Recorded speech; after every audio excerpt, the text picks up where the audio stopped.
What's good? It's Wood. Please like the video, subscribe to the channel if you love music like I do. We are talking Grammys. We'll go through the nominees, pick winners, discuss past winners, explore the category and its history as we near the date of the Grammy Awards ceremony. Best Rock Song. This is a Songwriters Award and is a pretty new category. The Grammys have been around since the late 50s, but Best Rock Song didn't debut until 1992. The first winner of this award was Sting with the Soul Cages. Bruce Springsteen won it in '95 with Streets in Philadelphia, and then again in 2003 with The Rising, then again in 2008 with Radio Nowhere, and then again the very next year, 2009, with Girls in Their Summer Clothes. And those last two were both from his album Magic. Other names that have been frequently nominated or winning in this category have been Red Hot Chili Peppers, Neil Young, The White Stripes, U2, Foo Fighters. Tracy Chapman's Give Me One Reason beat out Oasis's Wonderwall in '97. Alanis Morissette's You Oughta Know won it the year before that. Huge hit. The Wallflowers lead singer and songwriter Jakob Dylan was nominated with 2 songs in this category in the same year, with the Wallflowers song One Headlight, which won the award, and then with The Difference, also by the Wallflowers. One of the other nominees that year was Fiona Apple with Criminal, who's also nominated this year, 23 years later, with Shameika. Aerosmith had 2 songs nominated in '94 with Crying and Living on the Edge. And Melissa Etheridge had 2 in '95 with Come to My Window and I'm the Only One. Now, in recent years, the nominees have been a little less imaginative, and maybe it's because rock doesn't have as big a presence on the musical landscape as it did back in the '90s. But see, even that's only half true, because indie rock has largely become the new rock, but still isn't really considered in the Grammys rock categories as heavily. You'll usually see the indie stuff in Best Alternative Album category. Well, this year, it looks like they're incorporating more indie into this category, since there has been so little mainstream, relevant rock music. Now, the female rock artist who probably had the biggest boost in profile over the past year might have been Phoebe Bridges. She had a critically acclaimed album back in 2017 called Stranger in the Alps, and is also a part of 2 supergroups, one called Boy Genius with Julian Baker and Lucy Dacus, and then Better Oblivion Community Center with Connor Oberst, the Bright Eyes founder and songwriting genius. Well, Phoebe Bridges dropped her new album, Punisher, 3 months into the COVID pandemic and like 1 week after George Floyd protests hit their 2020 peak. This was a mid-June album release and dropped at a time when all of these indie singers suddenly started changing their Instagram links to Breonna Taylor or George Floyd related sites, and would change their bio line to Black Lives Matter, or just do the blackout post on their Instagram. Remember all that? Well, Phoebe Bridges purposely avoided doing a ton of active promo for this Punisher album in light of all the major societal stuff that was going down. But she did remain consistent with her visual imagery whenever she did post or add to her story. She was wearing the same skeleton costume in most of her pictures. Remember the skeleton outfits that the Karate Kid was getting chased around in Karate Kid 1? So Phoebe Bridges was wearing an outfit kind of like that for most of her posts, and then eventually she slowly started doing more album and song promotion.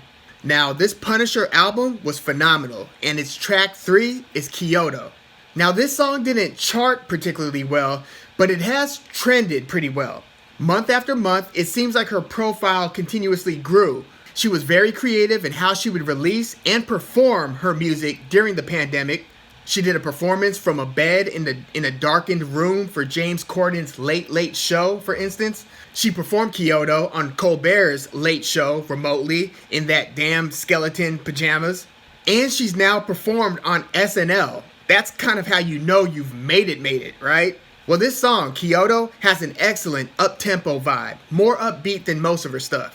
Clever lyrics about relationships with her father, imposter syndrome, living what feels like an external life to oneself as you're going out and seeing the world, visiting and performing in Kyoto.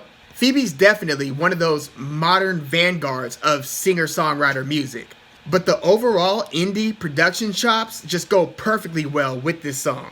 It was actually originally written as a slow song, but Bridgers decided that she was kind of tired of doing so many slow songs, so they changed the vibe on this one, production-wise. Nathaniel Walcott from that Conor Oberst band, Bright Eyes, provides the horns here, but yeah, I really dig Kyoto.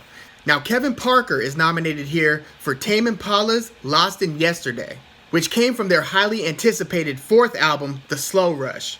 Tame Impala's reputation has grown immensely over the past 10 years, and it became increasingly clear that what most thought was a band with collective input in song creation, that Tame Impala is really Kevin Parker's brainchild. Songwriting, musicianship, production. The other band members would come together and play on the records and would obviously tour with Parker as a part of Tame Impala, but Kevin Parker and Tame Impala are essentially the same thing.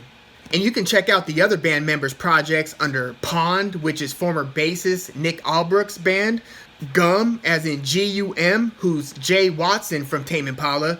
Cameron Avery records solo albums under his name, Cam Avery.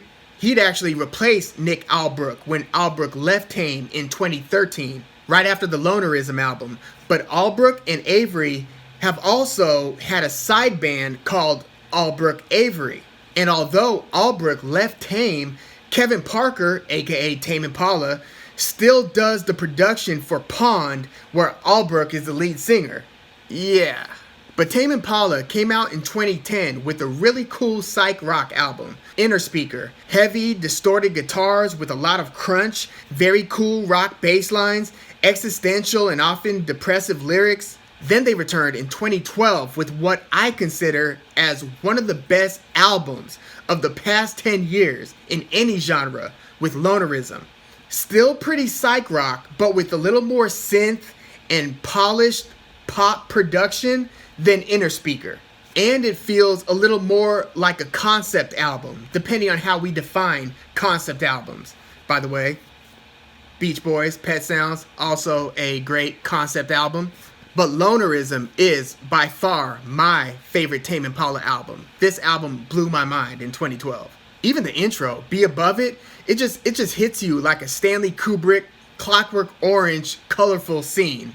So Lonerism to me is Kevin Parker's true coming out party.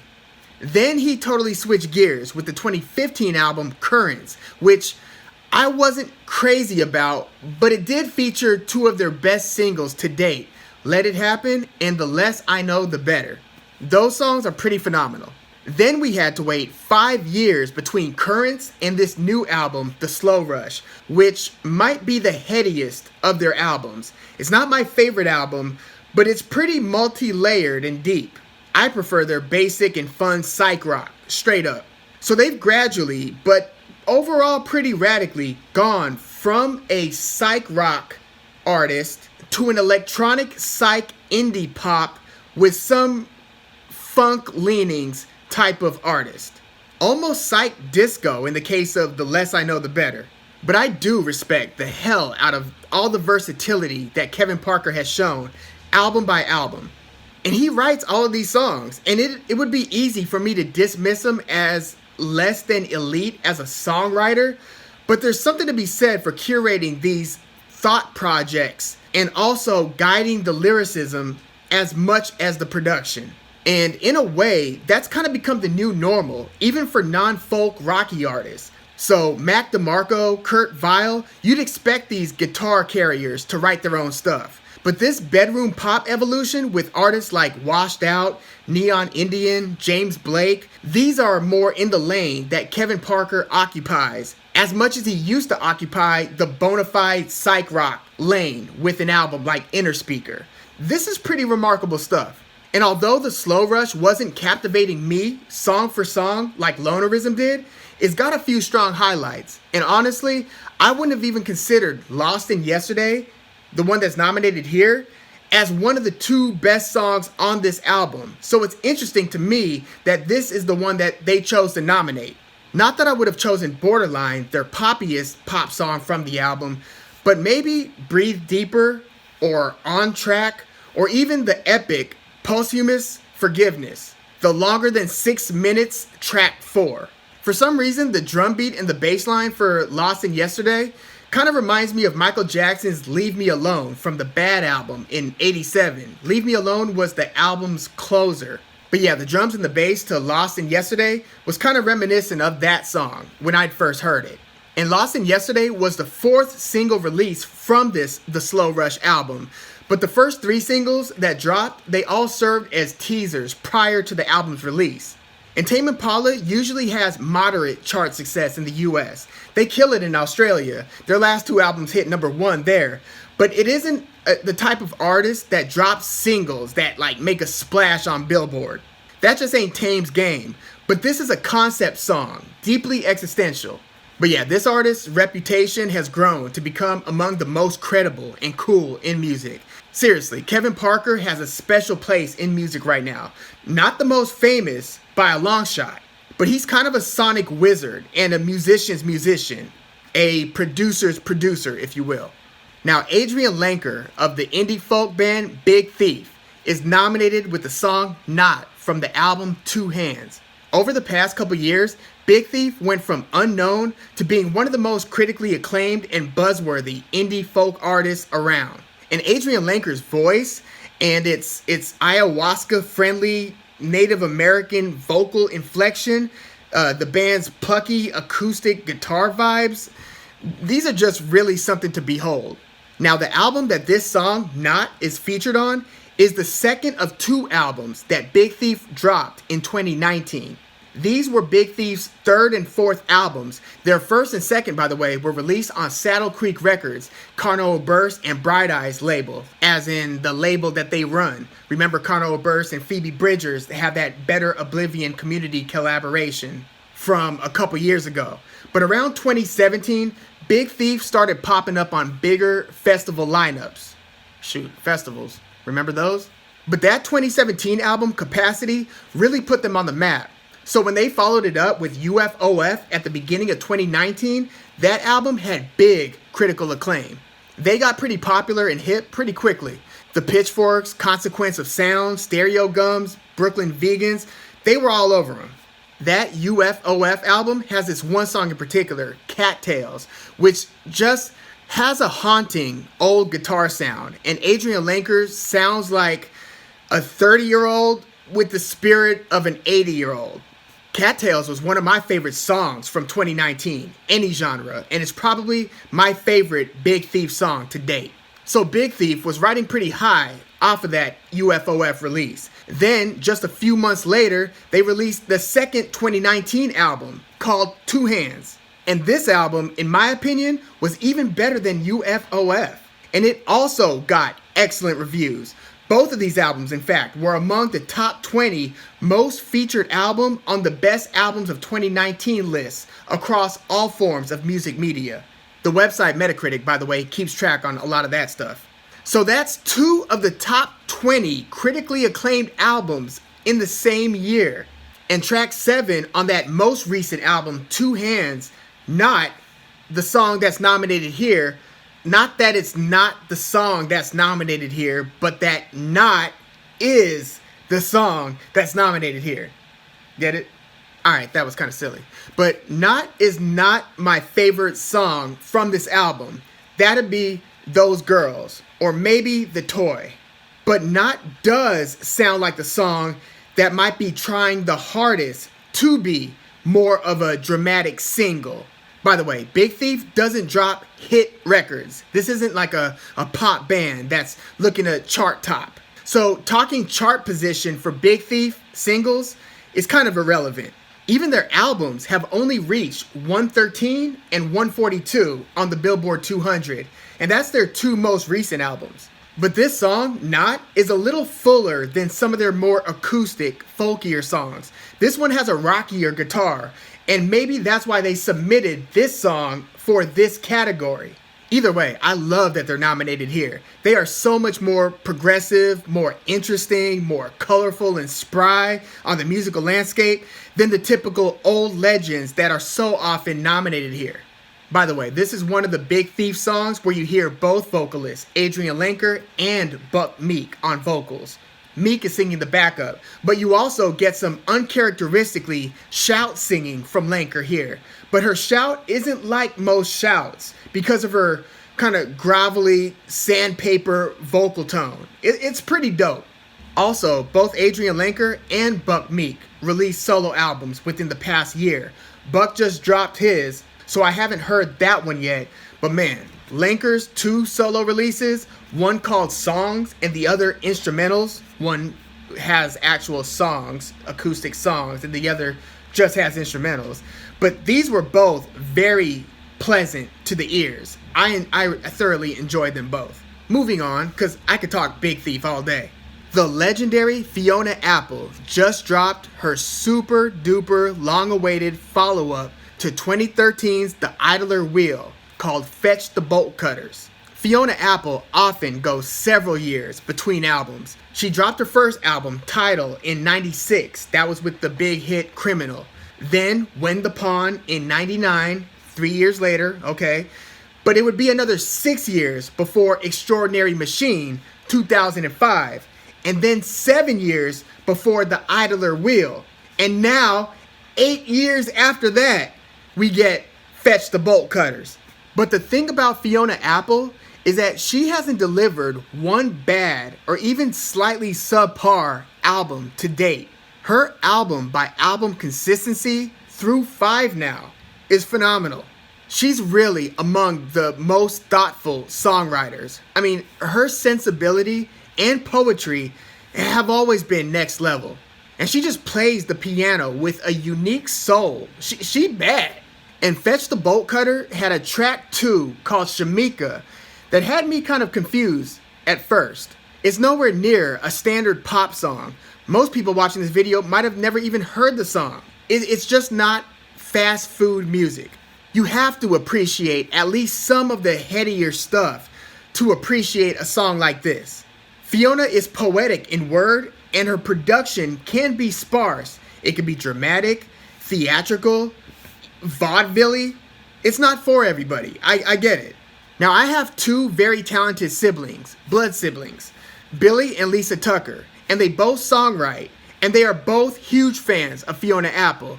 By the way, you can check out my little sister Lisa Tucker's American Idol audition here on YouTube. She actually hit the top 10 in season 5. But Fiona Apple has a place in my family's hearts, so I'm not too ashamed to admit some bias here. But Fetch the Bolt Cutters was another showcase of Fiona Apple's mind, awareness, and abilities. Now, Shameika, again, was kind of an acquired taste for me. It's about a girl from Fiona Apple's grade school that encouraged her to toughen up, basically. She saw Fiona getting bullied and she said, "You've got potential." So Fiona's exhilarating verse and music with a driving, rolling piano and cymbals lead into an abrupt halt. Then, as she selectively pounds the keys, repeats, "Shameika said I have potential." The website Pitchfork actually chronicled the reunion between Fiona and the classmate Shameika. Now, this isn't my favorite song from this album. As it stands now, it's probably Ladies, but you know how these things could change. But it's interesting that this song is selected in the rock song category, being that there's a lot of piano and nearly no guitar. This one feels kind of avant-garde or theatrical for a rock song, right? Again, virtually no guitar. The piano is played with a very bouncy, Outcast, The Whole World Loves It When You Don't Get Down kind of way. Hardly feels like a typical rock song. Now, vocal performance-wise, I love it. Fiona has such a raw tone when she wants to. I mean, she could pretty it up in spots. Very skillful. And lyrically, this song and Phoebe Bridges' Kyoto are the best written songs out of these nominees. Not to say that the others aren't also well-written songs. It's just that the turn of phrase, the observational descriptions, literary devices, double meanings, and just making the audience expect the unexpected. These 2 artists are running away with that. Now, the album Jamie, or Jaime, I think it's Jamie, Jaime, by Brittany Howard, that phenomenal singer from the Alabama Shakes, also on rhythm guitar, by the way, actually dropped back in September of 2019, barely within the range of consideration, so it has a song that qualifies for this 2021 Grammy Award. I guess it was released too late or recent to really be considered for last year's 2020 Grammys. So the song that's nominated here, Stay High, is track 4 from that solo album, Jamie. It actually hit number 1 on the Adult Alternative Airplay charts. That's basically what Billboard calls its alternative chart. So as far as indie success goes, Brittany Howard delivered big on this solo album. I mean, it's not a home run by Ariana Grande type pop standards, but you can't look at this like that. It's apples and oranges in terms of exposure. Now, in terms of vocal ability, Howard's as good as it gets in rock and roll. I wasn't exaggerating when I called her phenomenal earlier. By the way, both Alabama Shakes albums are dope too, especially Sound and Color. They're a lot more versatile than I'd initially thought when they had dropped their 2011 self-titled EP, then the 2012 Boys and Girls album. Now, Alabama Shakes as a group actually won in this category in 2016 with Don't Wanna Fight, another song that's not really one of my favorites from the album that it's on, Sound and Color, which is a solid album. Now, this song, Stay High, has a folky guitar, and then her haunting voice comes in, sounding like a prime Smokey Robinson. I kid you not. And that's in the high and the low vocal registers. Her voice is pretty magical. Speaking of older soul music, those opening bells in Stay High remind me of some Motown era song. I got it. It reminds me of I'm Your Puppet by James and Bobby Purify, also known as the Purify Brothers, 1967. I'm your puppet, ding, ding, ding, ding. But Stay High is really soulful, cool, pretty. It's just a really nice sounding song. So who do I want to see win, and who do I think will win? I want to see Phoebe Bridges win this one with Kyoto. I really do love that song, sonically as much as I do vocally and lyrically. Sometimes I'm just a sucker for indie synth earworms, like the one on the Kyoto instrumental. It's also just a really dope and profound song. If not that, then maybe Brittany Howard's Stay High would be my second wish list, hope they win type song deal. And who do I think will win? I kind of think Brittany Howard's gonna take this one. Even though Phoebe Bridges had a big indie year, and Tame Impala is kind of the indie it band or artist, and Fiona Apple's legendary and is probably the most decorated and revered of these artists, given her body of work over the years. By the way, she's really kept out of the limelight in recent decades, hasn't she?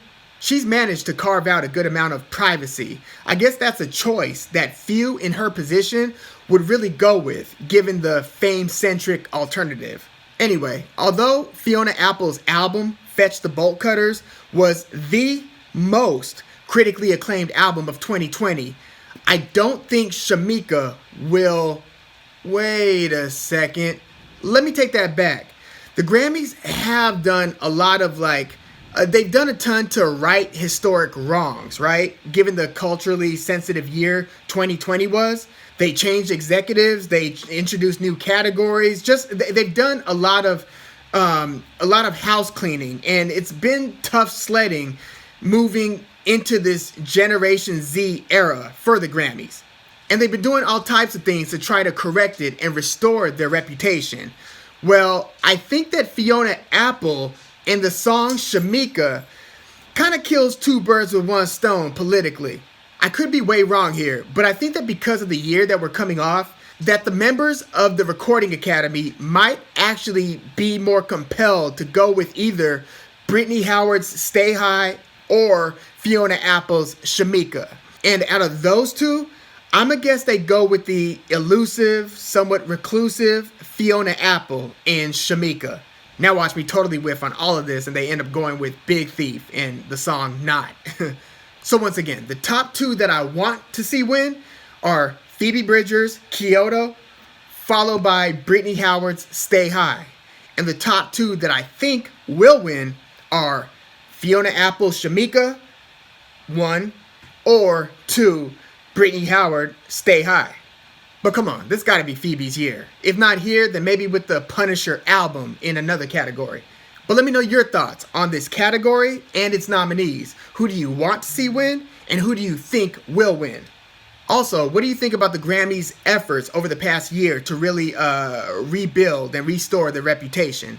Please leave your comments in the comments, like the video, subscribe to the channel if you love music as much as I do. I'm Woog, thanks for tuning in.